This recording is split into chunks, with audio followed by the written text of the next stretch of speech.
an experience. That's the hottest run I ever did in my life. But probably the most beautiful one, really going in these Maldives and shit, so I'll come back. That was great. Wonderful, great. Been very pleasant marathon, half a marathon. Kami alhamdulillah hari ini amanah karena begitu di gantai pas banget waktunya 1:02. Oh rutenya enak banget, banyak turunan, rugi banget saya nggak turun 10 kilo hari. Rolling hills. Tadi ngikutin yang sub 60 tapi agak ketinggalan jadi masih 1 jam 5 menit, lumayan. Masih parah sambil lihat gajah. Seru banget.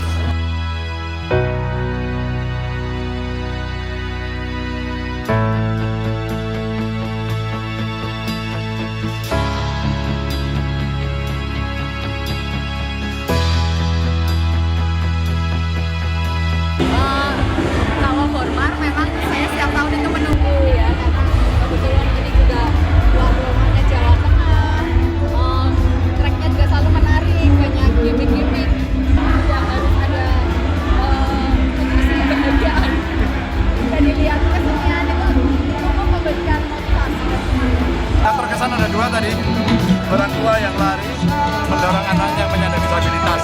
Terus kemudian di depan saya ada 4 cewek cantik-cantik, mereka lagi melawan kanker dan dia sekarang lari. Tidak sekedar lari, untuk maraton, tapi cerita kemanusiaan dan cinta.